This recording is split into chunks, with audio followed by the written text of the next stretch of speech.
Hello दोस्तों, welcome to Gupta ji technical. स्वागत है आप सभी का गुप्ता जी टेक्निकल के एक नए वीडियो में।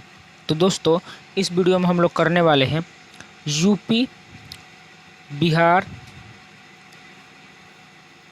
Bihar Jharkhand all state polytechnic important question.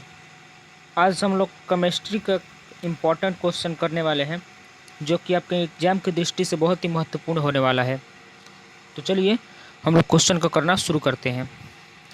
तो यहाँ पे हमारा पहला प्रश्न जो है, यहाँ पे गलती से 18 लिखा गया है, 18 सीरियल नंबर हो गया है। इससे कोई दिक्कत नहीं है, हमें सिर्फ क्वेश्चन को करना है, ठीक है। तो चलिए क्वेश्चन को करना शुरू करते हैं।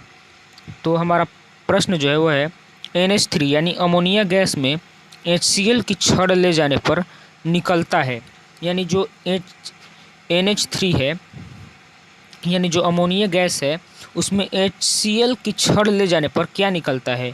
भूरा धुआं निकलता है, सफ़ेद धुआं, पीला धुआं या फिर काला धुआं।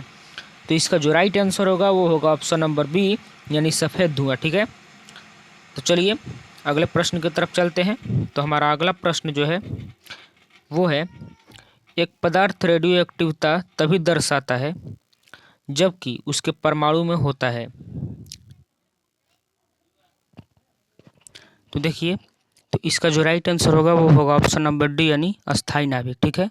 एक पदार्थ रेडियो एक्टिव तभी दर्शाता है जबकि उसके परमाणु में होता है, क्या होता है, अस्थाई नाभिक, ठीक है। अगले प्रश्न की तरफ बढ़ते हैं। तो हमारा अगला प्रश्न जो है वो है, तेलों के हाइड्रोजनीकरण में प्रयुक्त होने वाला उत्प्रेरक है। जो तेल होता है उनमें हाइड्रोजनीकरण में प्रयुक्त होने वाला जो उत्प्रेरक है उसका क्या नाम है। Cu यानी कॉपर, Na यानी निकल, FeO3 यानी Pt यानी प्लेटिनम, क्या होता है। तो इसका जो राइट आंसर होगा वो होगा निकेल, यानी option number B is right answer. चलिए अगले प्रश्न की तरफ चलते हैं। तो हमारा अगला प्रश्न है, नाभिकीय ऊर्जा प्राप्त होती है।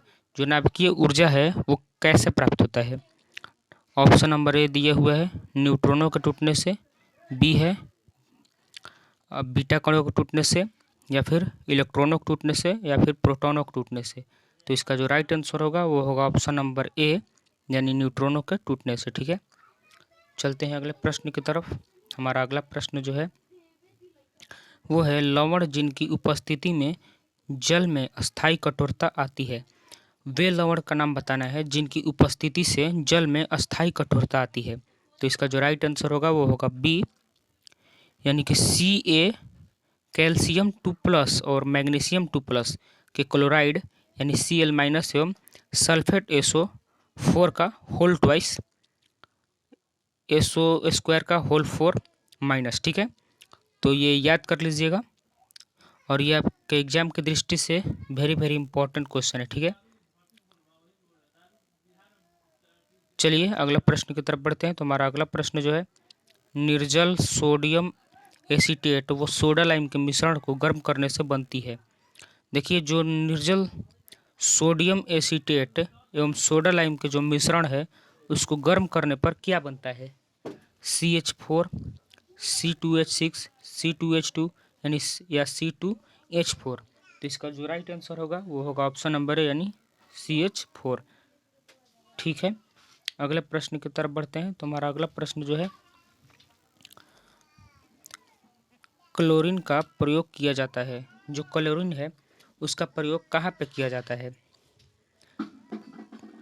एंटीबायोटिक के रूप में, संक्रमण रोगी की दवा के रूप में, या फिर जौरनाशक के रूप में, या प्रतिरोधी के रूप में। तो इसका जो राइट आंसर होगा वो होगा ऑप्शन नंबर डी, प्रतिरोधी के रूप में, ठीक है।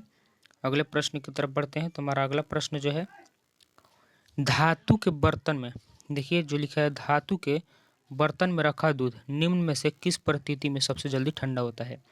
देखिए, जो धातु में रखा बर्तन में जो दूध होता है वो किस परिस्थिति में सबसे जल्दी ठंडा होता है। जब बर्तन के ढक्कन पर पर्याप्त बर्फ रखी जाए, जब दूध का बर्तन बर्फ की सिल्ली पर रखा जाए, या फिर जब बर्फ को बर्तन के चारों ओर रखा जाए, उपरोक्त तीनों दशाओं में। तो इसका जो राइट आंसर होगा वो होगा ऑप्शन नंबर सी, यानी जब बर्फ को जो है बर्तन के चारों ओर, जैसे देख लीजिए, मान लीजिए ये कोई बर्तन है, ठीक है, जो कोई बर्तन है और इसमें जो है गर्म पानी, मान लीजिए गर्म दूध रखा हुआ है और इसके चारों तरफ बर्फ़ की सीली रखी है, तो इसमें मतलब हर तरफ से जो है बराबर ठंडापन आएगा, तो ये जल्दी ठंडा हो जाएगा। अगर मान लीजिए ये कोई बर्फ़ की सीली है और इस पर बर्तन रखा जाए तो केवल नीचे से ही ठंडा आएगा, तो इसमें टाइम लगेगा, ठीक है।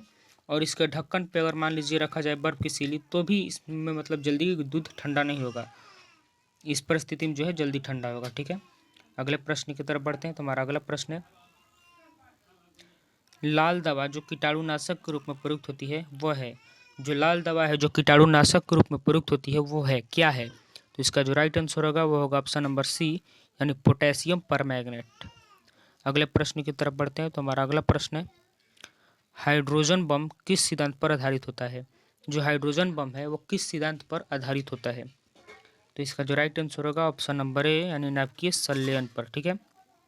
अगले प्रश्न की तरफ बढ़ते हैं। तो हमारा अगला प्रश्न है, कैल्शियम कार्बाइड पर जल की अभिक्रिया से बनने वाली गैस, जो कैल्शियम कार्बाइड है उस पर जल की जो अभिक्रिया से बनने वाली गैस है वो क्या है?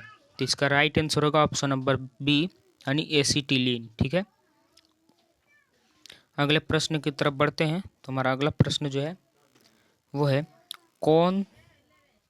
कौन सी अधातु तत्व कक्ष ताप पर द्रव होती है? कौन सी ऐसी जो अधातु है जो तत्व जो कक्ष है उस ताप पर द्रव होती है? तो इसका जो राइट आंसर होगा वो होगा ऑप्शन नंबर सी, यानी Br2, ठीक है। और ये प्रश्न आपके एंट्रेंस एग्जाम के दृष्टि से वेरी वेरी इंपॉर्टेंट प्रश्न है, ठीक है।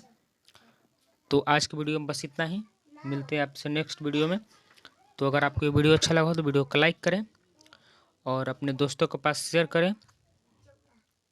और अगर आप भी एक ऐसे स्टूडेंट हैं जो पॉलिटेक्निक एंट्रेंस एग्जाम की तैयारी बिल्कुल फ्री में करना चाहते हैं तो हमारे चैनल गुप्ता जी टेक्निकल को सब्सक्राइब करना न भूलें। UP, Bihar, Jharkhand all state polytechnic की तैयारी इस चैनल के माध्यम से कराई जाती है, प्लस में IERT की भी तैयारी कराई जाती है, ठीक है। तो इस वीडियो को देखने के लिए धन्यवाद। मिलते हैं आपसे नेक्स्ट